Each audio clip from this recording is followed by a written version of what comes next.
Hello, everyone, and thank you for joining us in this afternoon's event.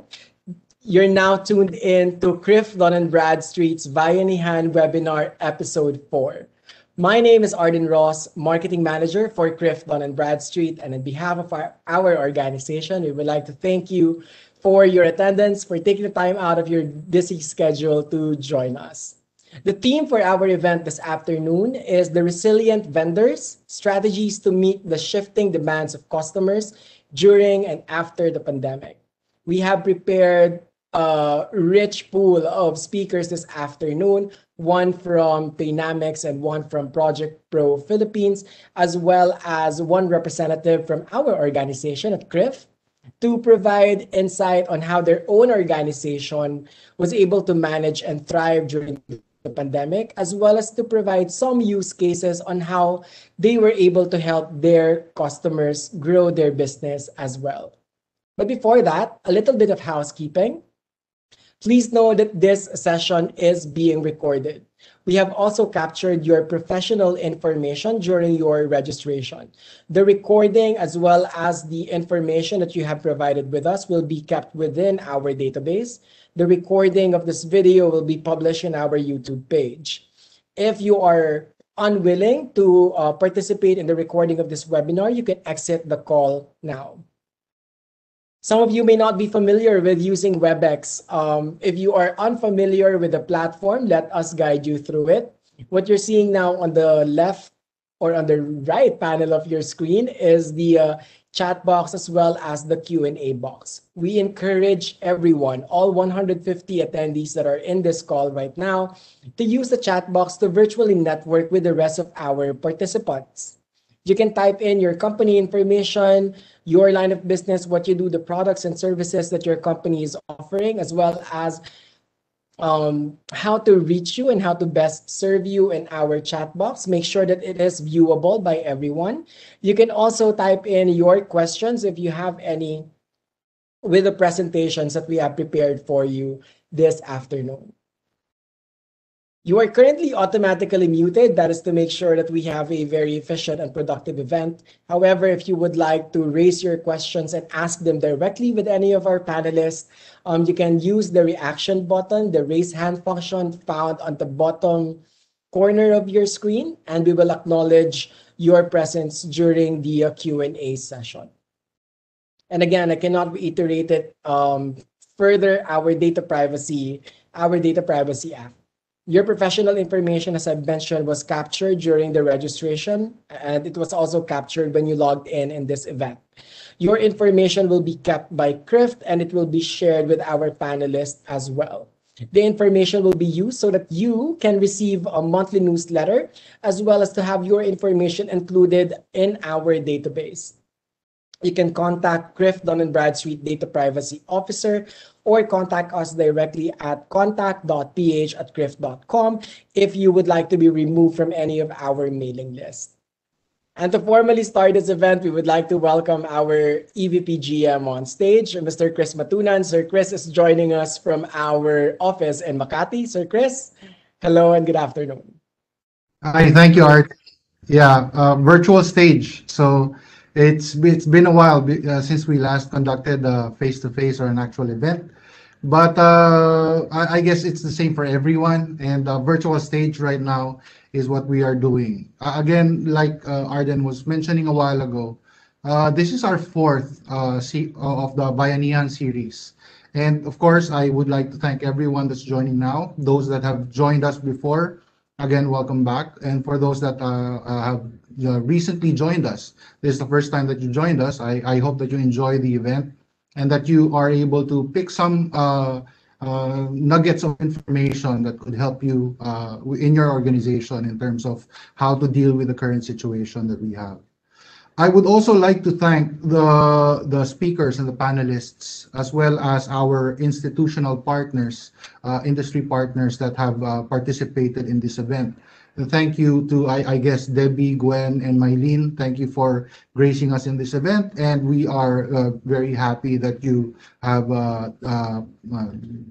taken time off from your, I would assume, very busy schedule to be present and share a little bit of something to our participants as well as our those that are joining us for this event today. For those that are joining also, I guess I wanted to say congratulations because, something that we noticed early on during the early stages of the pandemic, as well as the different kinds of lockdown scenarios that we have been experiencing in the past few months, I guess, in the past year, is that a lot of companies are having difficulties in terms of adapting to the requirements of being operational during the pandemic. And that's why I say congratulations, because the fact that you are all joining us here today means that you are still, resilient as an organization, still capable of operating, and still, wanting to expand the opportunities for your organization in the future. So congratulations. And we do want to, try to help everyone here in terms of weathering whatever challenges is going to face us in the next couple of months or even years.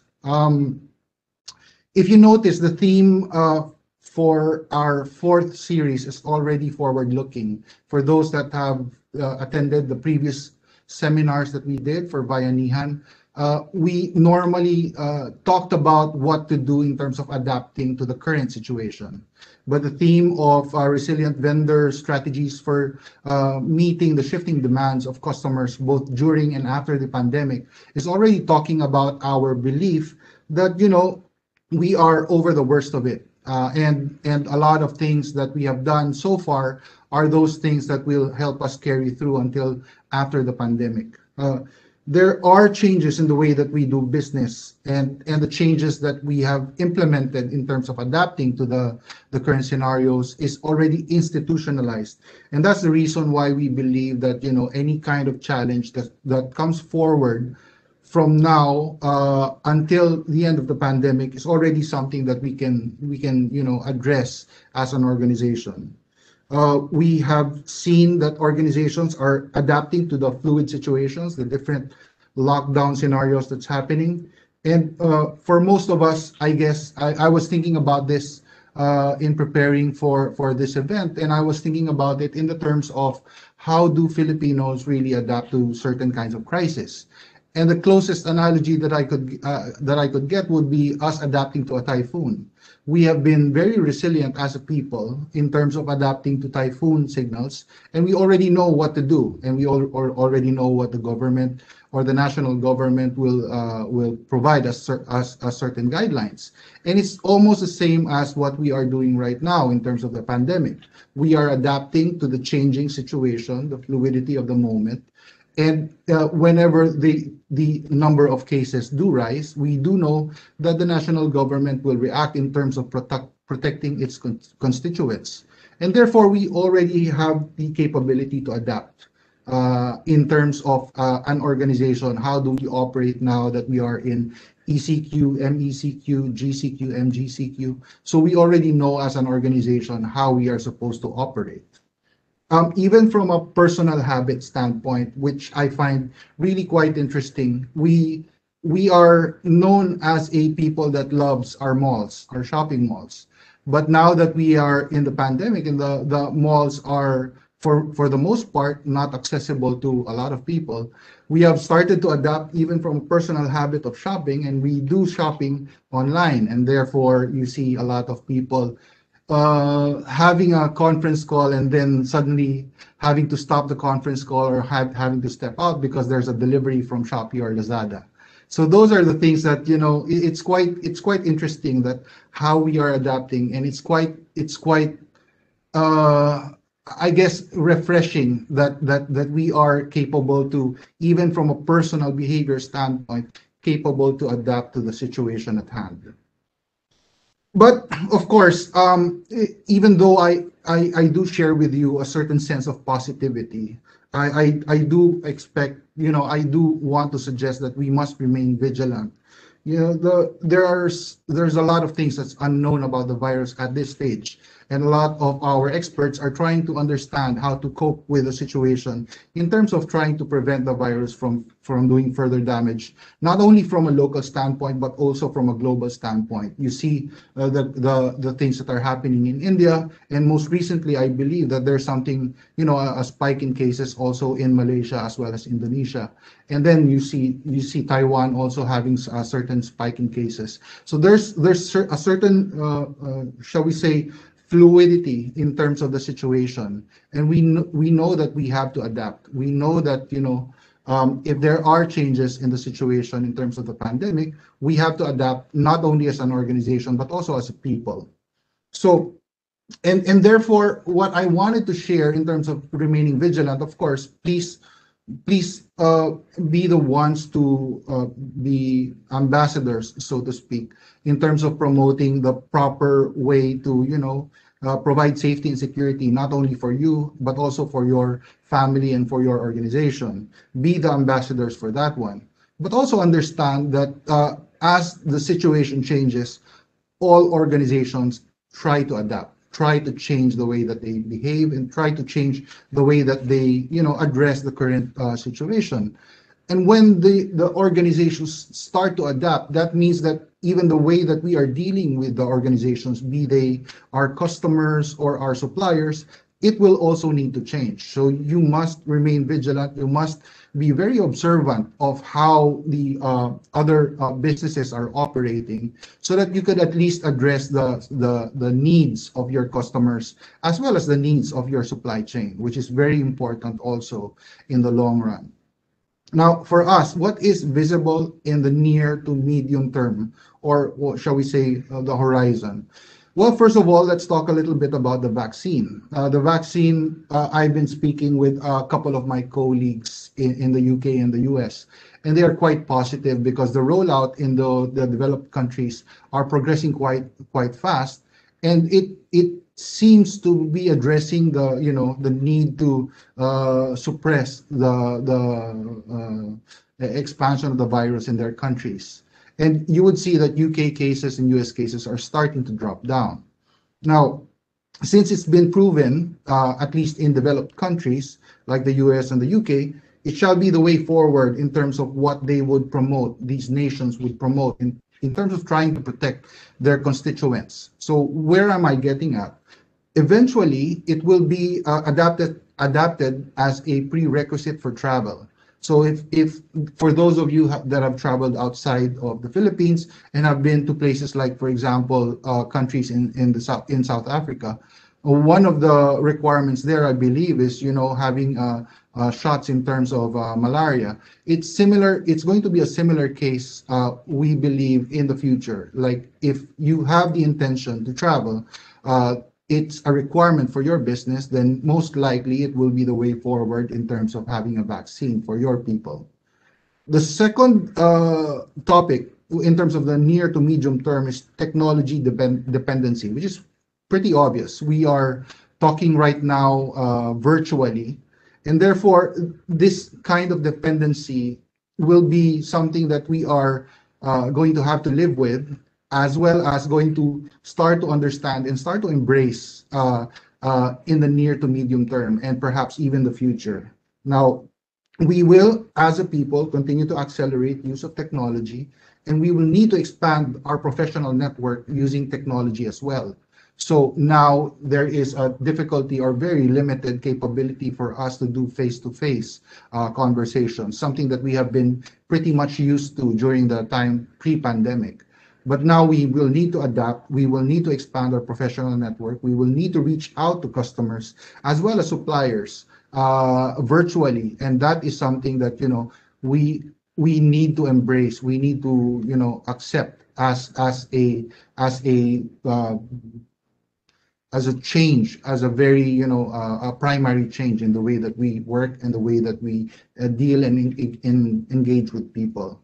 Now, the second reason why we believe that technology dependency is an important topic in the near to medium term we have to understand that we have a generation that is heavily exposed to remote learning. So it will affect, it will influence their perspective of reality and further their bias towards technology.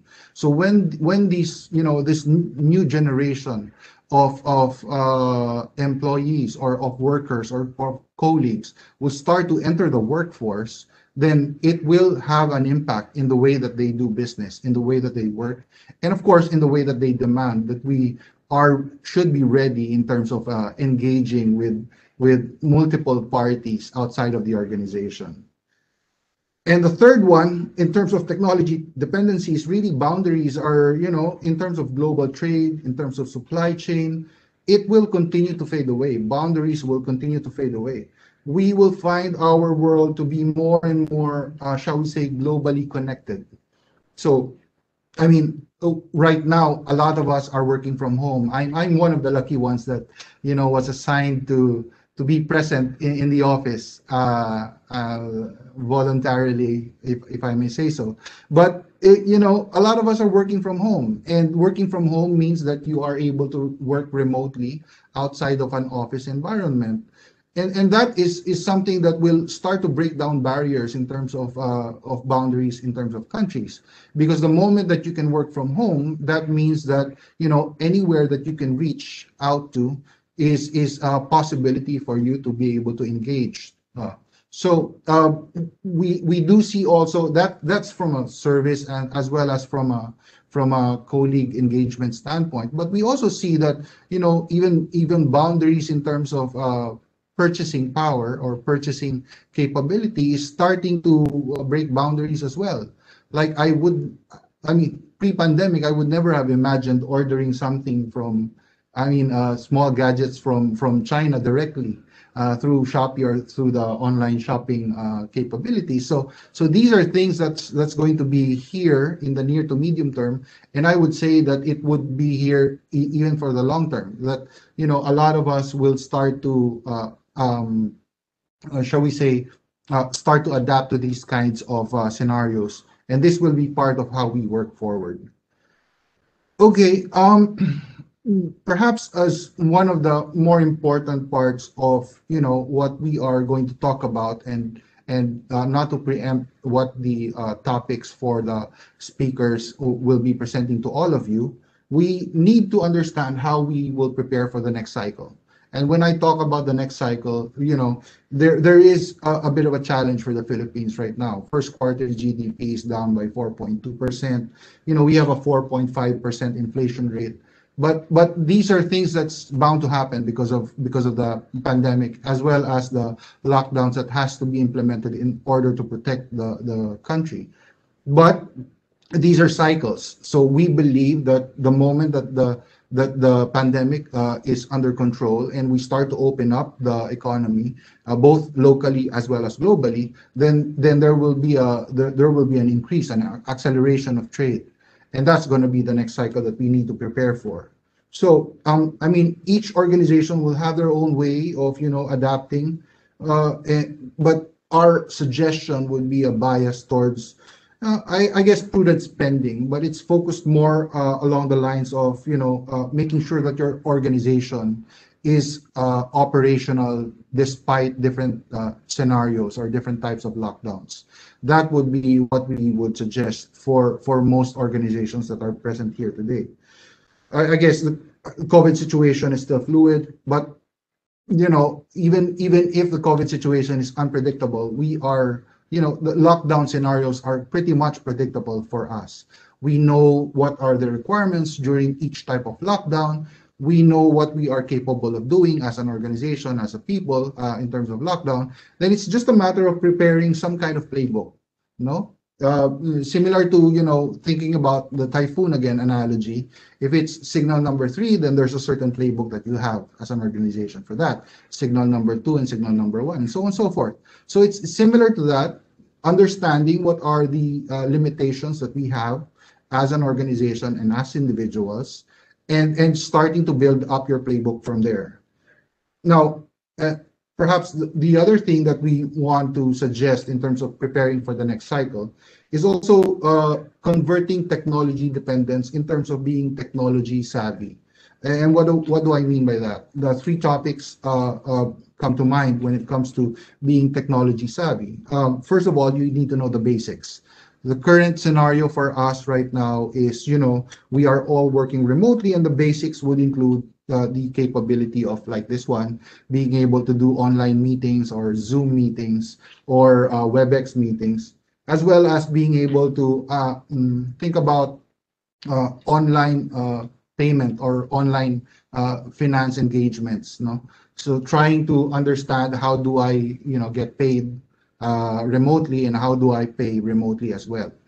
And perhaps the other thing that's very important and was a very, crucial topic for us in series 3 of VIA-nihan was continue to keep or to maintain or to manage the communication and the relationship with your customers and suppliers. So that's very important. That's very key, because right now it's difficult for us to do face to face, and therefore the sense of, I guess, maybe empathy would be the closest word that comes to mind. The sense of empathy is difficult to convey, and the only way that we can engage each other is to make sure that we have constant communication. Try to understand what the situation is with your customers. Try to understand what the situation is with your suppliers, and therefore having that kind of constant communication allows you now to use that kind of feedback in order to adjust your operations, in order to try to meet the requirements of the customer, even though it's changing from time to time. In terms of technology savvy, we would also suggest, adapt sustainable solutions in terms of technology. So one thing, and I'm sure a couple of organizations here present in the call is already doing these things, but one thing that we wanted to suggest or recommend that you do is conduct, EDM campaigns. So it used to be that we can do cold calling, cold calls. So go to the client's office and try to present your products or services. Now, what we would suggest is try to understand if there is space for you to do EDM campaigns or electronic direct mails. Also, of course, try to conduct as much knowledge sharing as possible. Attend these kinds of events.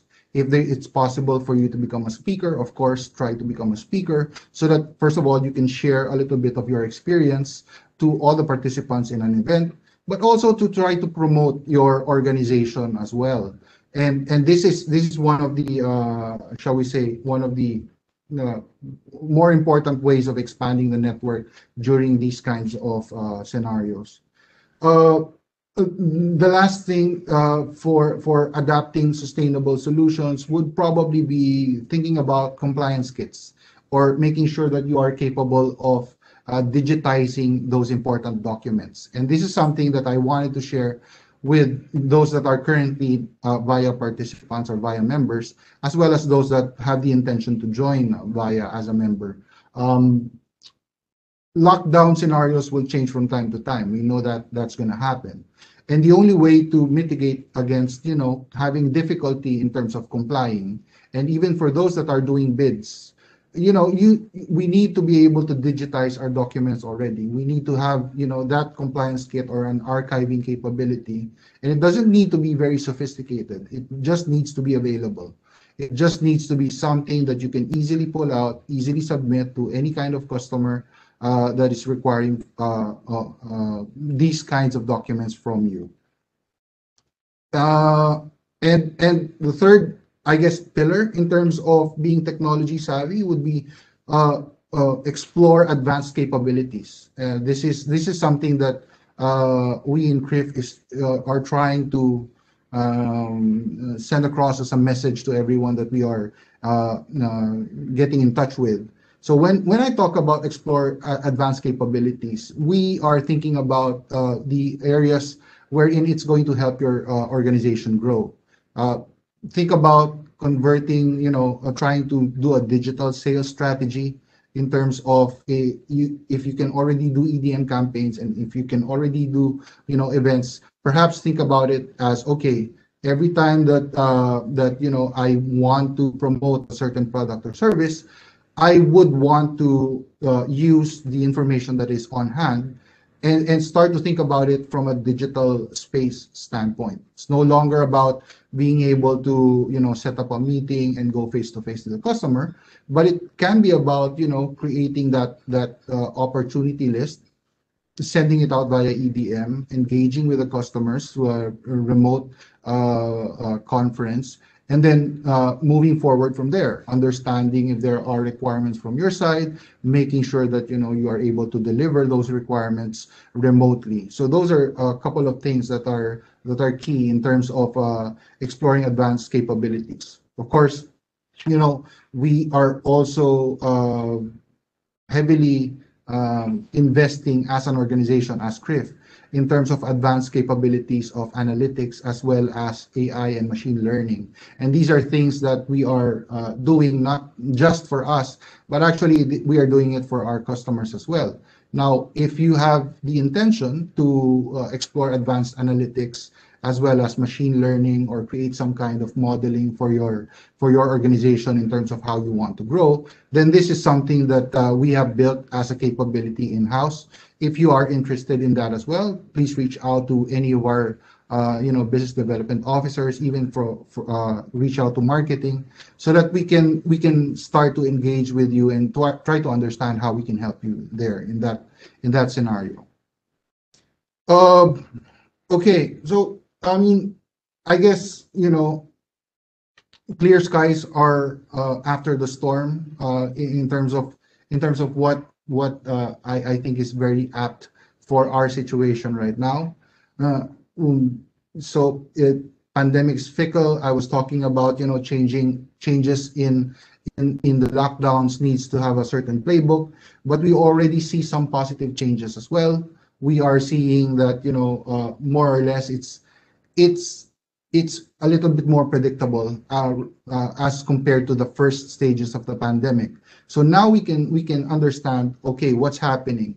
Is the number of cases growing, and how will the national government start to react to these kinds of situation, and therefore we can predict how we are supposed to act as an organization as well. So what we do recommend in terms of adapting to the current situation is what I've been talking about a while ago, is something that will be applicable in the here and now, but it's also something that we believe is going to be applicable even after the pandemic. So these remote capabilities, these technology capabilities will always be there and will always be the go-to for most organizations, especially those that have already built up that capability and they want to leverage on it moving forward. But I would also argue that, for most of us here in the call, maybe now is also the time that we start to think about global opportunities, or explore becoming a global organization or becoming part of a global supply chain, because that's going to happen as well. And with the changing scenarios here and there, it's highly likely that your organization will find an opportunity to provide goods and services outside of the Philippines. But if you're not ready, then it's going to be difficult for you to address that opportunity. So what we would suggest is, as early as now, start to think about becoming a global organization.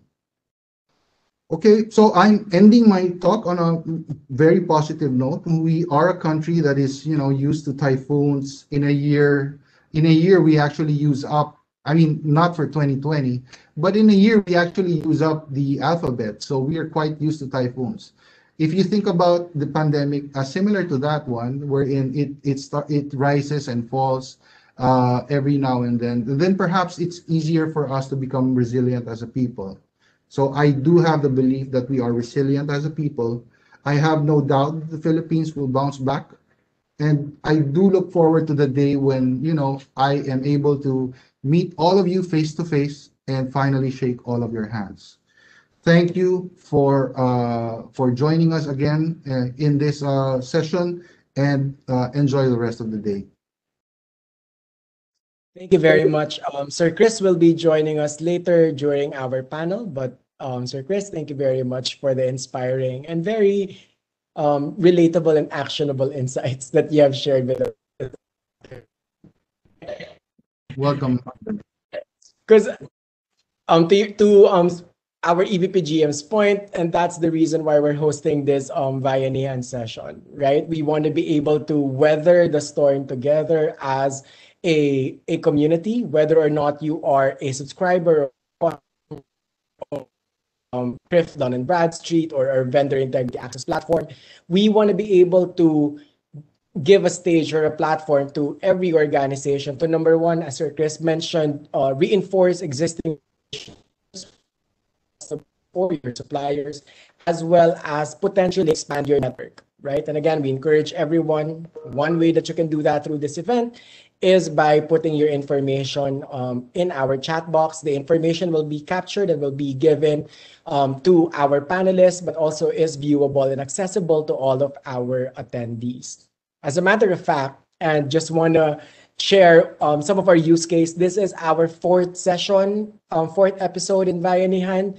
I'm seeing in the chat box that we have with us this afternoon a couple of companies who have joined us either as a panelist or as an attendee in our first to third VIA-nihan session. And just to share, we have seen successes, as a matter of fact, with our panelists able to find customers or potential suppliers. Some was able to build partnerships through a distribution partnership. So this is a good and valuable opportunity for everyone, we believe, to accelerate your business and potentially help you mitigate the risk of the pandemic as well as the lockdown. And of course, future-proof your organization with the insights that we will be sharing this afternoon. Speaking of insight, and again, to Sir Chris's point about technology, we have curated two speakers this afternoon. We have joining us Paynamics as well as ProjectPro. Both are technology companies. Paynamics focusing more on the as Mylene will be sharing more about their organization later this afternoon. But I would like to formally call on Ms. Gwen Guemo from ProjectPro. Ms. Gwen, thank you for joining us this afternoon. I am now giving you privileges to share your screen. Good afternoon, everybody. Thank you, CRIF, for this opportunity. I am very, very happy to be part of this webinar with such overwhelming attendees. And I would like to echo Sir Chris Matunan. He had shared a lot of good insights, which actually you will also hear from me later on. So indeed, pandemic has brought us to this unforeseen mode of communication, right? Who would have thought that this online webinars will become the most efficient way to meet new colleagues, actually also make new friends, and also enhance business relationships. My name is Gwen, the Business Development Manager of ProjectPro, and I am here today to guide you or share with you our top-picked best practices in embracing these challenging times. This afternoon, I will share with you the best practices in the construction industry as our major valued customers to still be able to meet the shifting demands of customers during and after this pandemic. But these are applicable in all types of industries and businesses. We will show our viewpoint in monitoring all your activities or your projects or the panorama of managing all your portfolios and processes in one platform and bringing out the best in your team. So just to give you a short background of who we are, our company has been established in 2010 as a collaborative venture of CRIF Technologies Incorporated, a 30-year-old Filipino company focusing on digital design solutions like CAD and BIM. And also Crown System Global, a Singapore company focused on project management. And our office is located in Makati City. We offer a wide range of solutions, which is from project management, cost estimation, project controls, quality management, and facility management. I wasn't able to mention that the company has been there for 10 years, accelerating project success. We were able to deliver projects, managed also trainings that more than those numbers that you have seen. We have rich management experience in building construction, residentials, and also commercials, utilities, and EPC infrastructures. So this global crisis has compelled each and every one of us as an individual, as a member in the society or organization, to reshape our activities, as actually being mentioned by Sir Chris Matunan earlier, to also adjust to the new normal, to revisit our goals, and find new ways in achieving value maximization and benefit realization that normally leads us to digital transformation. It seems that the world has embraced this change, which started from highly developed countries, which was also mentioned earlier by Sir Chris Matunan, veering away from manual processes, converting to digital forms, leading to technology adaptation. And so let me impart with you the best practices that we've seen effective and timely. Based on our customers' engagement, use cases, and experiences, we've chosen 3 best practices that will bring your team to meet the shifting customers' demands and to the process of switching to that new approach, commonly known as digital transformation. The first best practice is to leverage on technology and software applications, which was mentioned earlier. I just want to share with you, I never imagined that a multi-million company who has been there and very progressive for more than 4 decades with no written workflow in place when we visited them. They have no processes in place. And when you see the majority of their employee population, 50% are very mature already. Hence, there is a threat of failures in the very near future. And this ugly truth has compelled them in investing to software applications to implement consistency on their standards and become process oriented than the personal approach that they used to. Investing to software applications will not only improve your practices, but also streamline your processes because normally these applications have integrated platforms, they are process oriented with business intelligence. This is very much aligned with the Tatag at Tapat 2020 to 2030 Philippine Construction Industry Roadmap. It says adaptation of modern technology and digital technologies to boost 1, productivity, 2, sustainability, and 3, globalization. Yes, we can actually apply that. We can do that. We can make use these applications from pre-construction to post-construction. And if you're not from the construction industries, then from the beginning or start of your process until the completion. Because, tailoring and technology within the sector or the industry or business you belong is now really ramping up. It has even doubled in the past 10 years, according to the study of McKinsey. And it is notable that I am showing here the different stages of here in the construction industries. And I'd like to share with you that companies investing in intelligent tools like this one that you're seeing right now or tools applicable in your organization is specific to the phase or stages of your workflow are now really enjoying the improved profits and the efficiencies and benefits that they can get. So for the construction industries, they are able to finish projects on time and on budget, or able to achieve the set goals appropriate to their industry business. Some other significant goals to be addressed, like chaos, spaces, and gaps, including cost reductions, has been achieved.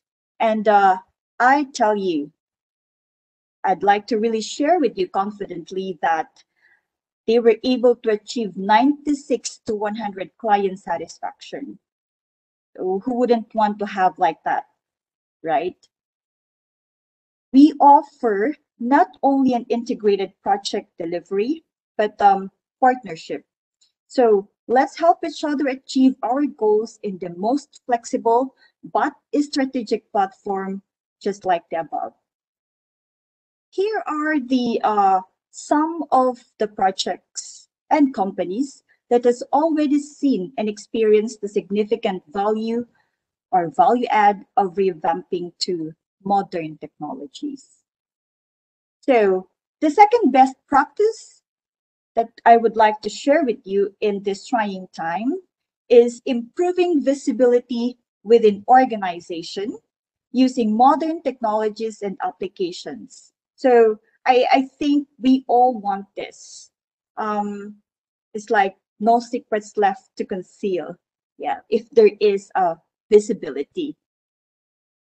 So through forecasting, work in progress, planning, and all of this, if there is a powerful portfolio, common data environment, and analytical tools in place, if scenario analysis or manual process eating up a lot of time of our employees and efforts of our employees, integrity is questionable, and productivity is poor, those things will actually be shunned away. If visibility is across your business, decision optimization deliver the information required to predict likely outcomes and determine the probability of success.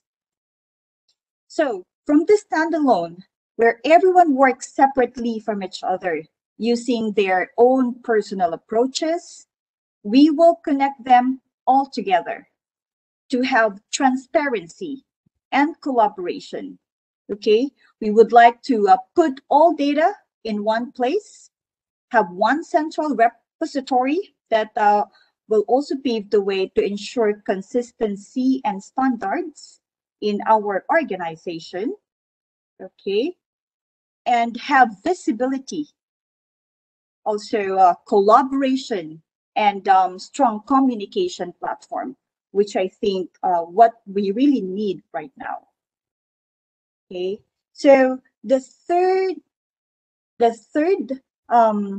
best practices that we would like to share with you, this is the last but not the least, is the modernizing field data capture to improve project success.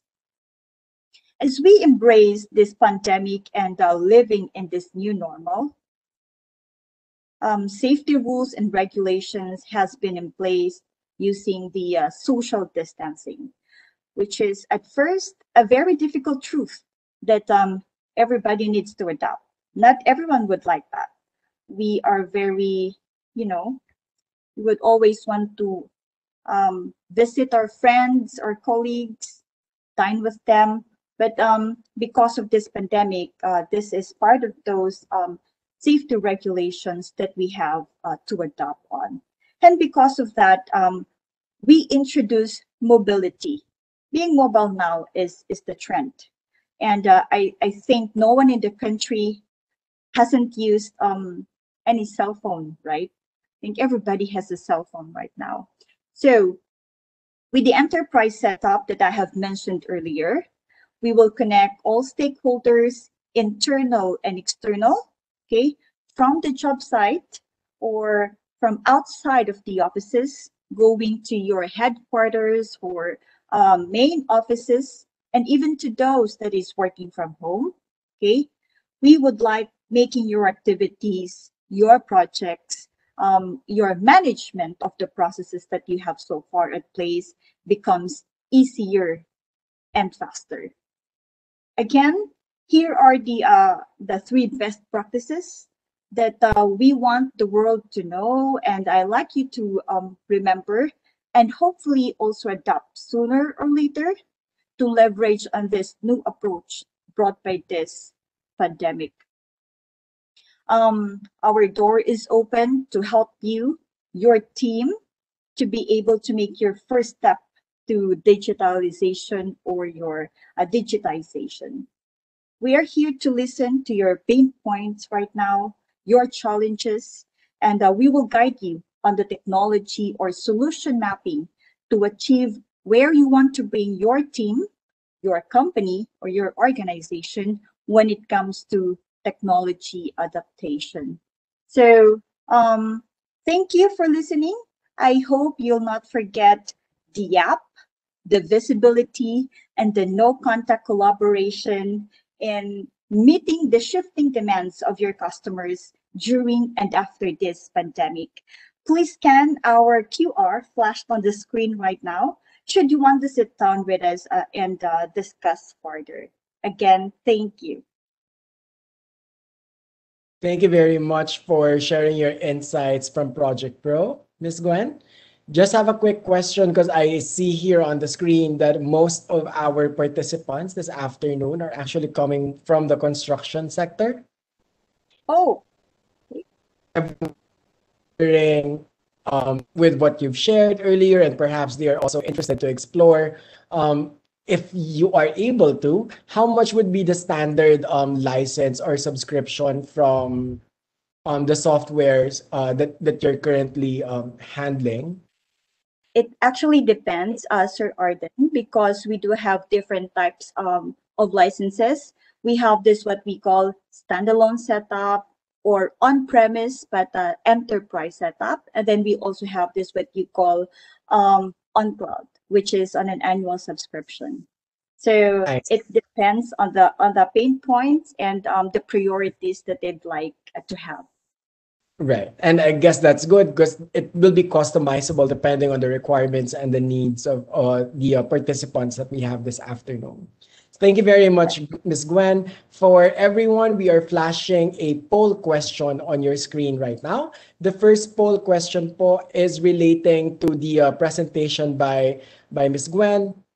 If you are interested and you would like to know more about Project Pro products and services and the software, project management software that they are carrying, please answer the poll that is being flashed on your screen.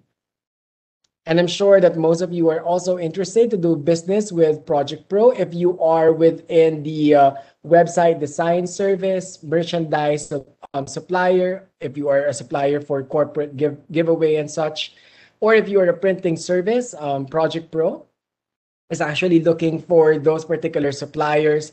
Please go ahead and coordinate with Ms. Gwen. You can send her a message directly. Number one, thank you for all of our participants for putting in your information, but please make sure that you are sending your company information to everyone. So on the chat box, you will see there a drop-down menu. Please select everyone so that your chat or your company information or your questions will be viewable to everyone in the call. Otherwise po, it will be sent only to the host or to me privately, and I will not be able to share it to everyone in the call. So good afternoon, everyone. I'm Maylene Shua Magdeo, and I am the CEO and co-founder of Paynamics Technologies. And this afternoon, I'll be talking about our payments company and how we help businesses scale through our electronic payment solutions and our strategies to meet the shifting demands of customers during and after pandemic. So maybe you're wondering what Paynamics is all about. So Paynamics is a global payment solutions provider offering secure, efficient, and reliable electronic payment solutions for pay-in and pay-out. So so the businesses that we support includes small, medium to large enterprises. We've been in the business since 2010, and we support multi-channel payment options for both pay-in and pay-out. So when you say pay-in, it's more of payment acceptance, and you say pay-out, it's more of disbursements. So fast track to today, we're servicing more than 1,700 businesses in our portfolio with diverse industries. So our mission is simple: to solve the payment acceptance and disbursement pain points of small, medium, and large enterprises. So that includes cash flow visibility, scaling, pilferage, reconciliation, risk of fraud, and human errors. So to be in this business, we're licensed by our Bangko Sentral ng Pilipinas. So we have a payment system operator license, we actually have a remittance license also, and we have an e-money license. And in terms of security, our payment gateway is PCI DSS certified level 1 version 3.2.1. Just in case you're wondering what PCI DSS stands for, it stands for Payment Card Industry Data Security Standards, which means we adhere to the global standards of securing sensitive payment information. And maybe you might be wondering how these payment gateways work. So let me walk you through. Just like any business, it starts with a buyer and seller. Once buyer agrees to purchase the seller's product, the order is placed and in the process of payment, that's where Paynamics comes in. Through our secure platform, customers are able to choose their preferred payment option, be it credit card, mobile wallet, online banking, or over-the-counter payments. When the customer has completed the payment, they are notified right away if their transaction is successful or failed. It's that simple and convenient. For the business, they are able to see all the payment transactions in a single dashboard, regardless of the payment status and the payment option. There is no need for the customer to send proof of payment. The reconciliation process of the business is simplified since all payments are well accounted for. The risk of cash handling, fraud, and pilferage is greatly reduced. These are the benefits of just some of the benefits of having an online payment gateway for your business. Remember that one of the keys in getting more business is actually to embrace technology, and we help businesses do more. So these are the payment acceptance network that we support. As mentioned, we have credit card such as Visa, MasterCard, JCB, and American Express. We have installment payments as well. And we have mobile wallets such as GCash, GrabPay, Coins, WeChat, and Alipay. And we also have online banking with different banks and also over-the-counter channels. So for the payout or disbursement, usually these payment methods are for the used for the use cases of remittance or payout can be payout payout of commissions and could be payout to sellers or drivers. So we automate the payments for businesses. So we do have several options as well, such as cash pickup. We have real-time bank crediting to more than 45 banks. And we can also credit to a mobile platform such as GCash and Paymaya. So how do we help companies scale and also solve their payment acceptance and disbursement pain points? With Paynamics, we help businesses do more. And that means more customers, more payment options for their customers, more sales. Customers trust those companies that has a payment gateway, and you can spend more time growing your businesses and do other things. So maybe you're wondering who are our clients as of the moment? So our portfolio of clients is very diverse. So we have travel-related merchants such as hotels, airlines, and travel agencies, which somehow is greatly affected by the pandemic. And then you do have companies that are also into services or digital goods.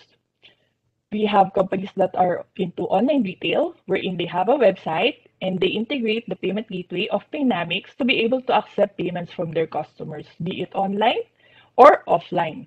And we have actually helped a lot of schools during the pandemic to transition to digital payments. And we have real estate companies also that were able to transition digitally. So that's for the payment of could be reservation fee or down payment or amortization of the units that their customers bought. And then we have some government projects as well. Transportation is another industry wherein it's basically you can book online and then you can pay online and then the ticket will be sent to your email. And then the financial services, which includes insurance companies and lending companies that we serve, we were able to help a lot of insurance companies also transition to digital payments, wherein we empower their sales agents to be able to collect payments through online and offline means as well. So these are some of the brands that we work with Paynamics. And maybe you are wondering, how did the pandemic affect our business? Somehow we were blessed because of the pandemic. It even accelerated our growth as a company. A lot of companies realized that the value of having an online presence and automating their payments processes will help a lot of businesses transition to digital payments fast. It also helped that before pandemic, we also have our business continuity plan and disaster recovery in place.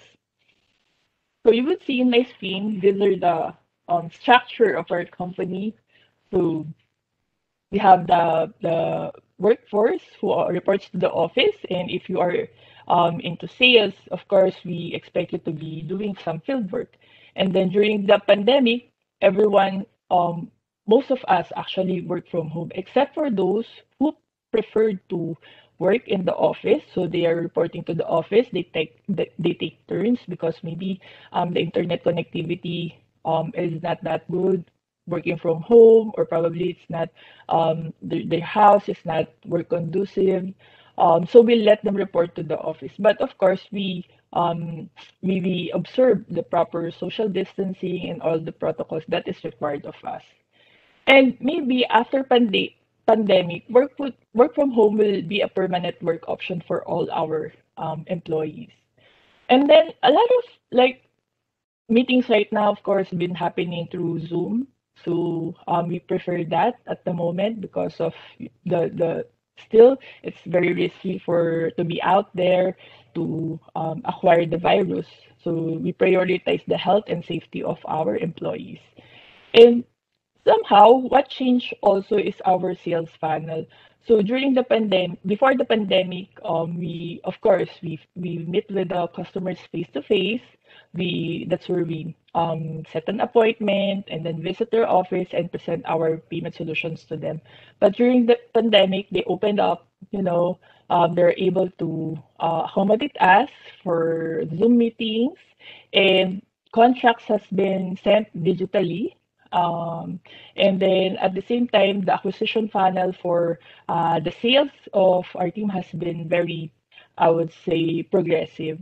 And in terms of customer support, ever since we offer our merchants a 24/7 support wherein they can contact us for payment-related concerns.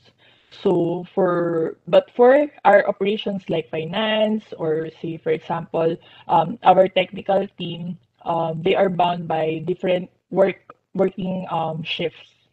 So during the pandemic, we have been doing skeletal, but still our merchant support team reports 24/7. So we can reach out, or I mean the merchants that we have can reach us out easily, and that we're able to answer their concerns if there's any.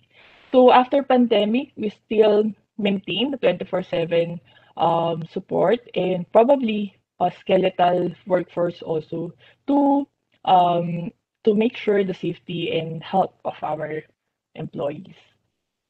So our our plan. So what we did is we planned early on and put on into practice the business continuity plan that we have. And as you know, being in the service of being in the service, particularly for us, it's a payments service. Business entails you to be up and running 24/7. So, what strategies did we apply to meet the demands of the ever-changing customer behavior? So, these are the things that we applied. To develop customer-centric culture, empathize with your customers. Some of the merchants were of our merchants, particularly the travel sector, has been greatly affected by the pandemic. So some of our merchants sales really went down. So they got hit by the pandemic. So we reached out to them to see how they are doing and if there's anything we can do to help them. We increase our channels on how they can reach out to us. So that means we opened messaging apps so that they can reach us whenever they feel like they need help on something. So that's what we did for the company. The customer, remember that the customer experience impacts all areas of any business, right? So it needs constant assessment and nurturing. How do you engage your customers? How easy can they reach you when they have a problem?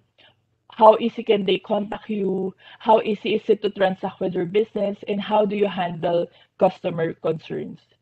So the second strategy that we applied is to define and live up to your service level. So payment gateways like us has expected uptime or service level, and we need to perform as expected.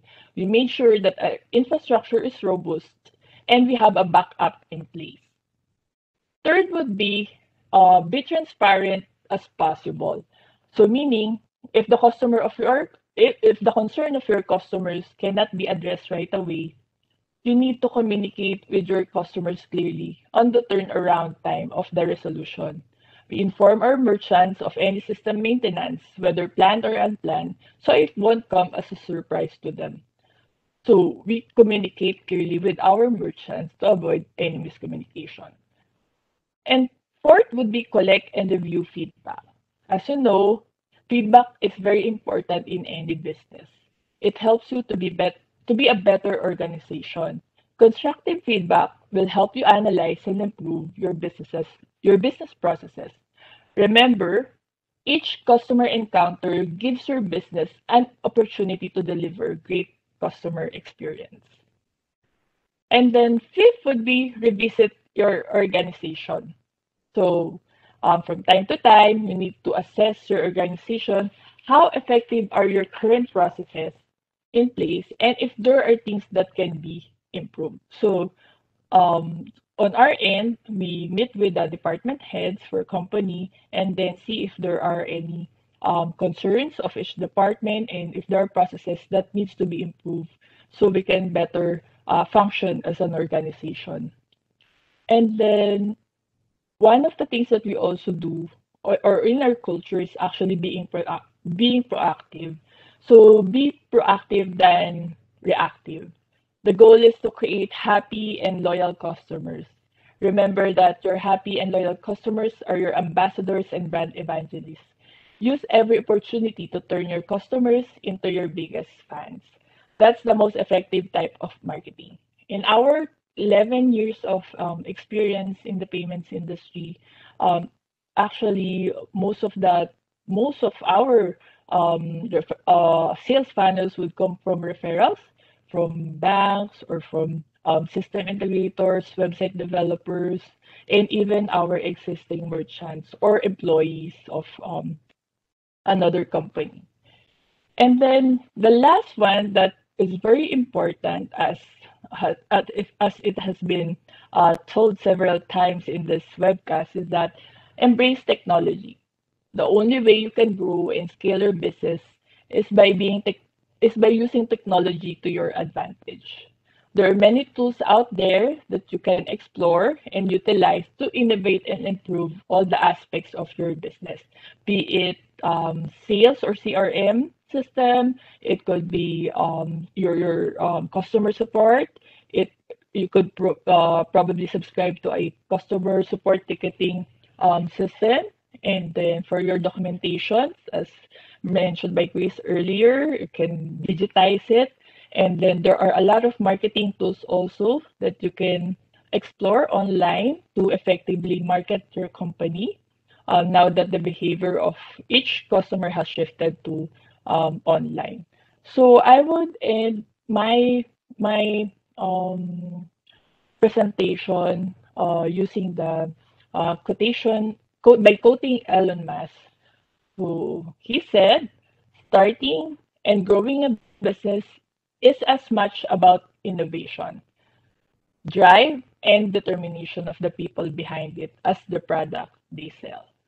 So thank you very much. And if you wish to know more about our services, you can visit our website at www.paynamics.com.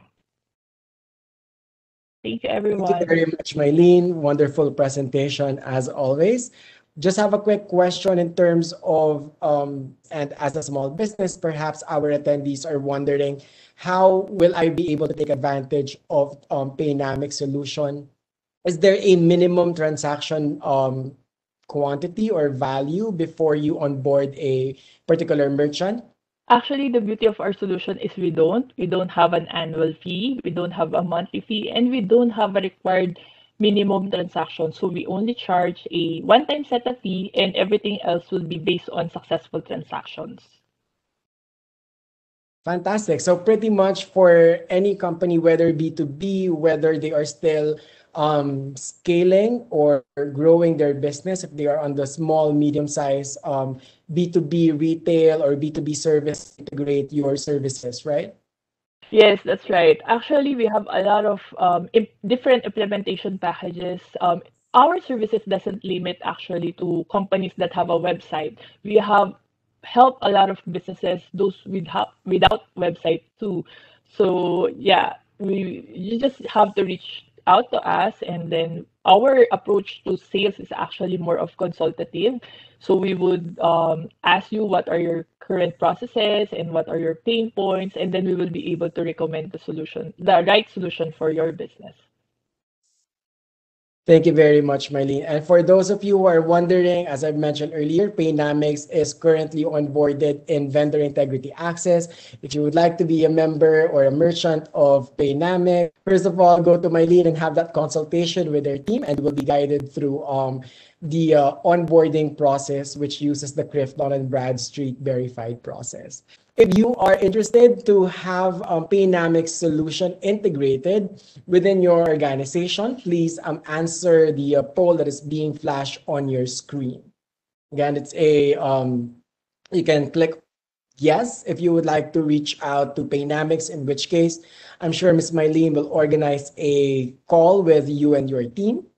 If you would like to defer at a later date, then you can also find the option there in the poll question. Paynamics is also looking for aircon maintenance services. Napakainit ngayong panahon ito. We all need, I think, aircon maintenance services, printing services for their marketing collaterals, as well as their other printing requirements, as well as computer equipment. As Marvin was sharing earlier, napakahirap pong humanap ng laptop and computer devices because masyadong malaki yung demand at the moment. If you are an organization that is able to cater to any of these requirements, please answer the poll question. We will provide your information directly to Paynamics. Mylene, we will hear from you even more during our Q&A and panel session, but thank you for your time for the time. All right, we'll be on standby. And at this point in our program, we would like to welcome Marvin Lorilia. Marvin is our Senior Development Officer, Senior Business Development Officer at CRIF Dun & Bradstreet. Marvin has graciously agreed to talk to us about the experiences and observations that we have gathered, observing insights and behavior from both our buyers as well as our vendors. Marvin will also be sharing how you can maximize your existing membership with us. So I hope I did not preempt too much topic, Marvin, but the stage is all yours. Yeah, thank you for having me. Good afternoon, everyone. Again, I am Marvin, part of the business development for CRIF and Bradstreet. And as mentioned by Arden, I'll be providing a quick overview and reinforce your knowledge on how you can further maximize the benefits of our services, especially during these uncertain times. I'd also like to give some of the observations that we've seen from our customers and partners during this COVID-19 pandemic and how they have adapted to the new normal. Thank you, Ms. Mylene, and also Ms. Gwen, for providing some insights. I'm sure that you are already enjoying the benefits of VIA. But for those attendees who are not familiar with CRIF Dun & Bradstreet and our VIA platform, I guess this is the perfect avenue. So as mentioned earlier, CRIF DNB acts as an enabler to organizations, and we'll look at every engagement as a long-term partnership, whether you are an SME, a micro entrepreneur, or a part of the larger conglomerates. We assist in key processes of organizations, bridging parties to engage and enter into meaningful conversations, acting on a more informed decision. And our mission here in CRIF DNB is to promote and propagate economic activities and eventually have business growth and expansion for all the members and partners of CRIF DNB. So I'd like to share to you the key pillars where we can support you. Of course, we help you to mitigate and uncover risks by giving you a more informed decision using CRIF DNB's proprietary data, Philippine data, risk scores following global standard practices. And if you have seen our business or vendor information reports, it gives you a 360 or a holistic view of an organization that you would be dealing with. One important aspect also of an organization, of course, is revenue acceleration, or as we all know, growth and business expansion. So here at CRIF DNB, we open the doors and find opportunities for our partners and customers. And we have about 700,000 business records at this current point. And if you are looking to expand or looking for new customers, I guess we can help you and generate leads specific to your target segment. Importantly, it is in these trying times, most organizations would like to reduce the costs or optimize their operational costs and even improve the bottom line. And that is why we are here to help you optimize your cash flow and improve your credit and collection processes. And lastly, of course, with the new normal, we need to adapt to the changing demands of our customers and transform the business. We create operational efficiencies by providing new solutions, new technologies, and create the transactions happening real time on an online basis. So these are the pillars where we can help you. As I mentioned, we are here to support you during these trying times. And as we all know, COVID-19 has brought major disruptions to almost all industries. So basically, we have been talking to our customers and partners, and we've found some common pain points that they've encountered during the pandemic. So these are our key observations. We did the survey across our customers, and we have seen that there are industries and companies that have felt a significant reduction in the demand of their services, resulting to cash flow concerns and even collections as well. Some companies that we've dealt with are having problems in terms of supply chain. It is very evident, especially when the lockdowns kicked in last year. It's very hard to procure laptops because most organizations need to adapt and work from home, even the education system, the students need laptops for their online classes. So those are some of the challenges, and specifically on certain raw materials and goods and manufacturing companies that we have dealt with. Of course, restrictions on normal operations. Every time we're experiencing lockdowns, business activity tends to slow down, and some organizations have adopted from work from home conditions, but there are still some that are struggling, especially if they are uh, gearing towards a brick and mortar business process, or a business uh, system, as we all know. And of course, tied to the first challenge is the sudden decrease of revenue and profitability. So this is why CRIF Dun and Bradstreet, uh, one of our core value is innovation, and we create new technologies to solve these pain points. So in some cases, if you're having challenges when it comes to credit and collection, we have platforms that would help you to monitor your customers and provide instant quick decisions supporting by our data. And this is why we also created the VIA platform, or the vendor integrity access.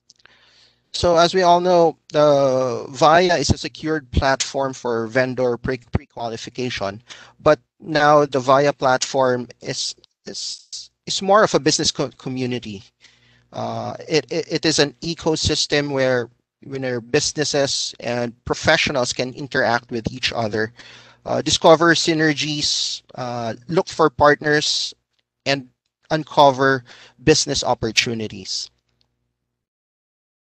Part of VIA are webinar events such as VIA-nihan, and we hold this on a regular basis and feature organizations, their breakthroughs, success stories, and provide business advisory to the wider audience. So some of the benefits of the VIA platform, just to again strengthen the knowledge of our participants today. Basically, it has two sides of the coin, whether you are a buyer or a supplier. But I'd like to focus more on how a vendor or a supplier can benefit for being a member of VIA. So at this point, we cater to more than 100 buyers in VIA, where suppliers can have the opportunity to establish the right connections and pre-qualify for available projects. Aside from that, we do publish monthly online publications and disseminate across multi-channels with a readership base of more than 20,000. So this gives you another channel where you can promote your business. You would also have the opportunity to participate in our vendor forums, where we invite our buyers and discuss potential projects, new business opportunities. We also invite subject matter experts and provide business advisory and strategies that would help you improve your business in terms of growth, in terms of project management, and key strategies to survive the uncertainty at this point. So another benefit is it provides fair and transparent assessment, where it gives equal opportunities to the vendors. And it provides a fair and transparent assessment using our global standard methodologies. And lastly, as mentioned, with the new normal, everything is happening online. We are minimizing face-to-face interaction to provide safety for our customers and also for our employees. And we create the VIA platform, an online platform that would give you a seamless process and efficient processing of your documents in order for you to participate and pre-qualify for the business opportunities of our buyers. So those are some of the benefits. of course, if you are handling probably 50 to 100 suppliers, you might want to also be part of VIA as a buyer, wherein you would have access to more than 30,000 vendors and suppliers in the community at this point in time. So how can you maximize your benefits here as a VIA member? Of course, using this platform, you would have the ability to network and participate with other buyers, work with the big brands, and pre-qualify once the opportunity exists. And as mentioned earlier, we highly encourage that if you are managing not just 50 or even lesser, you might want to be part of our buyer, wherein you would have access to our supplier pool, and carefully select and have an informed decision using our fair assessments. And for those existing buyer or existing vendors, we advise that you promptly submit document requirements in a timely manner in order for us to initiate the pre-qualification process, because some of the buyers are giving deadlines, especially now if there's no if it's evident that there's no participation from a particular vendor, then the pre-qualification fee would be forfeited. So make sure that you properly, submit all the required documents on time, on a timely manner. And I guess last but not the least, please subscribe to our social media accounts. We have accounts in YouTube, we have LinkedIn, wherein we post all notices, all events, and even some free reports and insights. We announce it on all our social media accounts. So, for you to be updated of what's happening in the industry with our buyers as well, I guess this is the perfect opportunity for you and join these events. As we all know, right now, correct me if I'm wrong, we have roughly 150 participants in this event. So, I guess this is the only way at this point to network with our colleagues in the industry, given the restrictions of holding face-to-face events. So I guess that ends my slide. Now, for more information, please do not hesitate to reach out to us. If you are not yet a VIA member, I suggest you talk to us so that we can explain more on how you would benefit and have an advantage to be part of this VIA community. And we would be glad to assist you and provide further information. Thank you, and magandang hapon sa lahat. Thank you very much, Marvin. And again, please do stay on the calls so we can invite you during our Q&A and panel session later.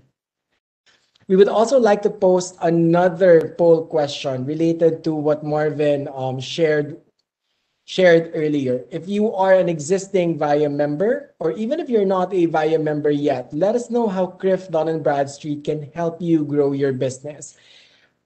We are now posting the poll on your screen, in which you can have a multiple answer. Let us know what will be able to accelerate your growth through the services of CRIF D&B. You can choose the option to get to know more buyers or have more buyers within VIA to guarantee more opportunities for your organization. If you would like to know about market, if you would like to have CRIF Dun & Bradstreet assess your organization, you can also click on that option. That will be option B for you. Improve the user interface of VIA. If you're already a user and you would like to make VIA a little bit more user-friendly, but rest assured that we are, of course, trying to do that for all of the VIA members and have to develop the system in such a way that it will be easier to navigate for our customers. Other options, better customer service, news and alerts on buyer's project. In which case, make sure that you provide your email information. The marketing team of CRIF DNB would normally send out a weekly email notification relating to buyer requirements. As they inform us, we make sure to inform our vendor base. Maraming salamat po for engaging with us and for answering the 2 poll questions that were flashed on your screen. At this point, I would like to invite all of our 4 speakers, including our EVP GM, Sir Chris Matunan. Sir Chris and Marvin, of course, will be representing the CRIF Dun & Bradstreet side, Ms. Mylene from Paynamics, and Ms. Gwen from ProjectPro. Okay, I invite all of our speakers to turn on their video, and let's see if, again, for our attendees this afternoon, if you have any questions directly, and if you would like to ask those questions directly to our panelists, please use the raise hand function or the reaction button found in your screen so that I will be notified that you would like to ask the questions directly. While we are waiting for some of the questions from our attendees, Ms. Mylene touched a little bit on it, or actually touched the question of. I'd like to hear more from Ms. Gwen and ProjectPro.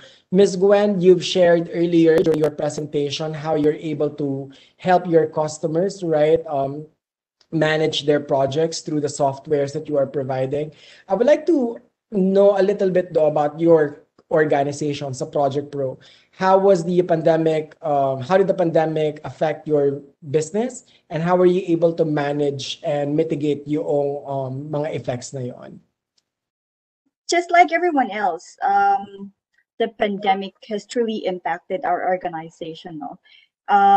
When it comes to the customers, especially on the first part of the pandemic, where we had lockdown, it was really very challenging, and everybody is only allowed to work from home. So we are not prepared for that kind of situation. So it was quite challenging. And the first step that we have to do is to be able to have all the employees or the teams to have their gadgets or their laptops to be able to work from home, no? Because safety is the priority as well. So, the first step was really to digitize and also to adopt to the solutions. But we were able to get through it. The other challenge that we have is reaching out to the customers, because even if we're already equipped, we have the solution. The good thing about it, I think everyone else, sabi nga kanina earlier, Filipinos are very resilient, able to adapt and easily adjust to the situation. So most of the companies was really able to get through it, and everybody was working from home. And right now, I think slowly we're going back, or we are now in this what you call a new normal. Thank you very much, Ms. Gwen. But another question that is coming from our audience, and this was sent to me privately, as CRIF Dun & Bradstreet, what are you doing to be able to help not only the VIA members, but to help out the community? So CRIF Dun & Bradstreet, you were talking earlier about analytics and data. The attendees that we have right now are coming from the construction and the retail and the service sector side, more on the small, medium-sized companies. How is CRIF Dun & Bradstreet able to help these businesses? Okay, thanks, Arden. So the question is, there's no single answer to the question that you posed, that the audience has posed. There's a couple of angles that we need to take a look at. The first angle would probably be trying to understand how will the businesses be able to reach out to more customers. I mean, at the end of the day, it's always about, resilience is always about being able to keep your existing customers as well as being able to grow your customer base, regardless of the situation. So at the first instance, the first thing that you'd want to think about is, okay, how do I then reach out to my customers?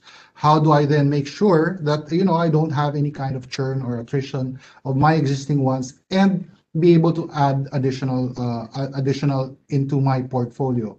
And there is where we are talking about, the things that we are doing in terms of VIA-nihan. We are trying, and perhaps this is, a soft promotion for VIA-nihan. This is where we are trying to do this for the community. Really, we want to have VIA members speak in VIA-nihan so that they can represent their company and start to reach out to more of the people in the community and start to engage with them, both from a customer and supplier perspective. So this is something that we've started early on in the pandemic, and we believe that, at the end of the day, VIA-nihan is really all about the community getting together and helping each other out, and that was the primary objective that we wanted to do. But we're also talking about advanced solutions, like, the three pillars that I was talking about: know the basics, adapt to, sustainable solutions, and finally explore advanced capabilities. And when we're talking about analytics, these are quite advanced capabilities already. Again, thinking about it from a growth standpoint, you would want to understand which customers are providing the most value for your organization. So think about it like you have 1,000 customers, and from that 1,000 customers, perhaps about 300 of them are providing the most value in terms of, I don't know, revenue growth or perhaps profitability. That's something that you'd want to understand, want to make sure that you're putting enough resources to protecting that specific segment of your portfolio, as well as understanding if there's a possibility for you to grow it. And that's where data analytics comes in. Data analytics really is just a matter of understanding what kind of objectives or what kind of problems do you want to solve within your organization. And if you're talking about growth, then it's something that we can definitely use. Now, I know that, we're talking about, a couple of big words when we're talking about artificial intelligence and machine learning, but it's as simple as, trying to understand how do you want to solve your problem, and it's just a matter of selecting which route you want to take. And you can take the algorithm route, wherein you're going to create a model of, this is the kind of customer that's going to provide the most value for my organization. Or you can take the machine learning route, wherein, you've been able to identify the characteristics of the most profitable engagements that you have, and start to allow the system to learn from it and try to provide you with additional information in terms of growth. And then you'd want to pair that with, I don't know, big data coming from, ideally coming from us, but at the end of the day, it's coming both from us as well as your data on your customers as well. So you'd want to have the capability to enrich that information, start to build up your pipeline, and start to engage with more customers. Then finally, once you have that, then it's all a matter of, okay, how do I then engage? Then I'd probably take a look at it from an EDM campaign standpoint. Like, think about the customer journey, EDM campaign standpoint, then, start to push it forward to your business development team, start to qualify or disqualify certain leads, and start to engage with them directly. I don't know if that, made sense, but that was a difficult question, to be honest. But that's why I had to dissect it, quite in a detailed manner. You answered it quite well, at least for me, Sir Chris. But I do have one question for Ms. Mylene of Paynamics. How will I know that I need Paynamics' solution within my organization? Like, are there any, you mentioned earlier that you don't need a website, you can be a small or a medium-sized company, but are there any particular use cases or any particular requirements and pain points that I should be experiencing as an organization so that I'll know, then that will trigger me to reach out to you? Okay. Actually, you need the payment gateway to automate your payments processes, especially if It's too, I would say, overwhelming for your organizations. Maybe you're processing, say, for example, hundreds of payment transactions every day, or even a month. Because for me, all organizations would need to collect payments from their customers, right? Be it their customers could be like businesses, or their customers could be like individuals. So the pain points that we are actually solving is that we make processes efficient for businesses. So we replace check payments, cash, which are, of course, susceptible to pilferage and the risk of cash handling and fraud. No, basically, those are the things that we solve.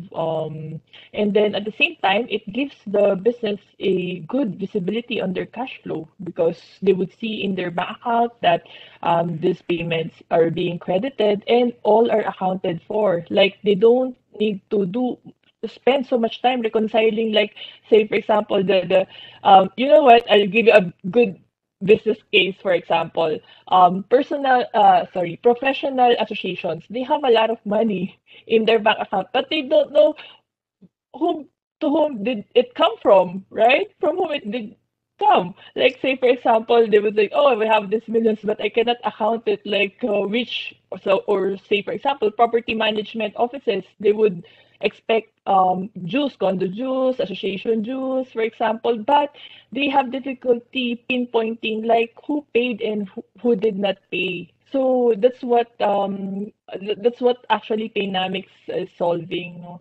The ability to see your cash flow and at the same time scale your operations because sa for some businesses, no, their concept of scaling is actually hiring more people. I don't have anything against that. But there are things that you can actually automate, no, and embrace technology for that. So you can scale more. So when you accept different payment options, you actually open your business to, well, globally, as mentioned here earlier, right? Can scale actually and target more market, and it creates trust for your business. So yeah, those are the things that we bring. No, those are the values that we bring to companies that we serve. Fantastic. And I guess this will be my final question and real challenge when it comes to embracing technologies, right? Which is something that we've been sharing and we've been saying the entire afternoon, which is the fear of adapting technology because you don't know if it's going to mess up your existing processes, right? You don't know if it's going to create more work for you.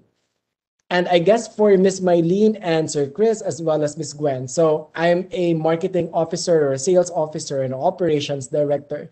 How can I convince my CEO or how can I convince them in terms of using available technologies to help us scale or optimize our processes within the organization? That's a question for all of our entire panel.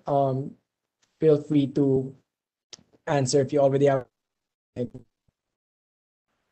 I guess for me, you just have to assess your business organization on how much time is being spent in doing one thing when you can scale it through technology.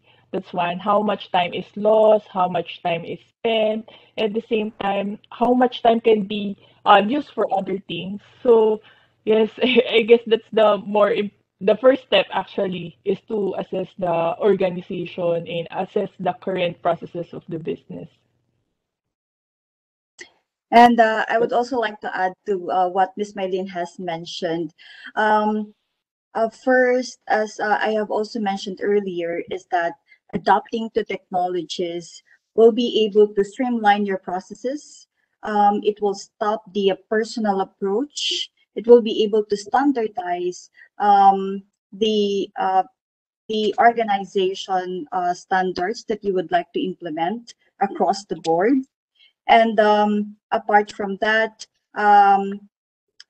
visibility will be there. There will be a strong collaboration and communication within the company or projects that you have so far, in which, when there is a strong communication and strong collaboration within the organization, it will definitely inform everybody. Decision making will be easier, if there will be observations or things that's needed to be addressed right away.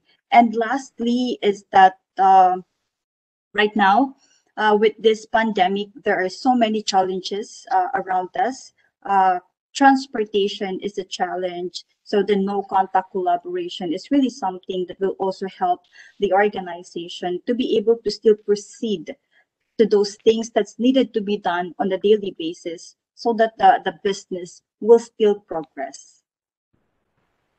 Yeah, that's all. Thank you. Yeah, I guess just to add to Miss Gwen and Miss Mylene's point, adopting a new technology is really a medium to long-term strategy of an organization because, of course, investments are involved and new technologies, admittedly, are not cheap. And in order for you to convince management is, of course, you need to create actual use cases, probably conduct a time and motion activity, compare it with the old process against the new technology. And at the end of the day, you might want to look at the bottom line, how, again, it is a long-term strategy, how much an organization can save in a probably in a 3 to 5 year horizon using a new technology. So probably give bullet points to the management that it can optimize cost and at the same time it can efficiently improve your internal processes. Okay. Thanks, Mylene. Thanks, Gwen, and thanks, Marvin. Uh, for me, there are a couple of things that I wanted to highlight. So the first one that I wanted to highlight, and I guess this already ties up with also my closing remarks for the event. Um, and just for the benefit of Arden and the rest of the people here, this is actually the first time that I've met Mylene and Gwen. And hi Mylene and Gwen. In no way were we able to coordinate what we were talking about. But it seems that what we are talking about are actually something that is very similar across multiple organizations. So let me speak about what I believe is important for all of us, not just CRIF, not just Paynamics, not just ProjectPro, not just everyone here in the. But you need to understand that there are some basics. There are some new basics when it comes to doing business during and post pandemic. So the first basic is definitely you need an online payment solution. There's no way that you can survive, trying to collect in terms of cash or in terms of check whenever there are changes in lockdowns. That is something that we as CRIF has started to adapt as early on. So I guess if not that I'm just promoting Mylene's team, but she's gonna be her solution is gonna be a requirement similar to, I don't know, electricity or water for businesses that are doing business anywhere. So I would suggest that you start to engage with them. Now, when it comes to what Gwen is speaking about in terms of communicating faster, because that's really key. Adapting and also ties up directly with Marvin's talk. Adapting new technologies isn't about simply doing technology for technology's sake. At the end of the day, the value needs to be realized by the organization. And one of the values of a solution similar to what ProjectPro is offering is that during pandemic and since you're not located in the same place, communication is going to be tough. For you to have to make phone calls every now and then to multiple members of your team, and for you to try to understand, okay, how do I send certain members of my team over to a certain place in certain time? It's going to be tough, and it's something that even us as CRIF is already experiencing. So solutions like what ProjectPro is offering is actually quite timely. If you think about it, you would want to make sure that your communication about project status or whatever requirements for the project is going to be delivered directly to the ones that need it the most at the fastest time. So that's something that you'd want to adapt. So if you're talking about a ProjectPro solution or something similar to it, understand that what we want to solve is efficiency. And efficiency has really been quite difficult during the pandemic. Every time that there's a lockdown, efficiency is going down the drain. I mean, I don't know with everyone here, but most likely most of the organizations are experiencing about 30% reduction in terms of efficiency. That's something that we have felt as well. And that's why we are starting to adapt new solutions in terms of addressing the efficiency of delivering our services outside. And maybe as a final note, like when we think about technology, when we think about adapting, all of this needs to be, as Mylene was saying, assessed properly. It's not just about adapting a new technology that will be applicable during the pandemic. It's not something that you can use moving forward. At the end of the day, when you adapt a technology, it has to be something that's going to be relevant regardless of the situation at hand. And when you think about trying to grow your business, trying to make sure that you maintain resilience, that will be the important objective. When you sit down with your key executives within an organization, the first question that you'd want to ask yourself is, okay, how do I retain my customers? How do I grow my customers? And what are the key things that I need to address to make sure that I do that? And when you are able to understand what are the key things you need to address, then it's a simple matter of trying to find the right solution that will fit your organization. And I guess that's where I wanted to end my talk, and perhaps as a closing remarks for the rest of the team here. We have adapted quite fast to multiple things, not just technology, but also behavioral things. No, I remember prior to the pandemic, it's not as if I was not a fan of putting a very strong internet at home. I was not a fan of online shopping. But believe it or not, internet right now is as important as electricity, because that's the only way that we can all work. And for my wife, online shopping is important, as well as online the live selling that's been happening in Facebook. So internet is going to be key. Internet is going to push forward whatever it is that we have to do. So when you think about adapting your behavior to the here and now, think about it as adapting your behavior here and now, as well as moving forward. And I guess that's what I wanted to leave everyone with as a message.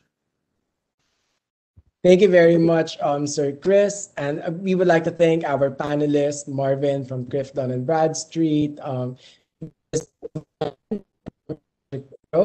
Ms. Mylene from Paynamics. If you could all stay, we'll have a photo opportunity later. But before that, again, we would like to encourage our attendees, if you haven't already, please put in your company information in our chat box. What you're seeing now on your screen is our e-publication. That is our premium list. It covers and highlights premium members on a monthly basis. If you would like to be a part of that list, it has a very, very wide readership within our VIA community, not only on the vendor side, but also on the supplier side. Please reach out to us by emailing us at contact.ph@crif.com. We also we can also collaborate with you by giving you a dedicated space for your company profile so that our buyers and vendors may read it, as well as we are also able to cater if you have any needs for your exclusive webinar or managed webinar, but you don't know how to get attendees. CRIF Dun & Bradstreet is a database company. We do have an extensive database of businesses that could potentially become an attendee on your next webinar. So please do give us a call or reach out to us through our social media recipes. Speaking of, next slide, Ms. Kim. Speaking of our next webinar and supply requirements, two of our buyers, Magsaysay as well as Manila Water, is looking for trucking and hauling services. As a matter of fact, we will be hosting a webinar early next month.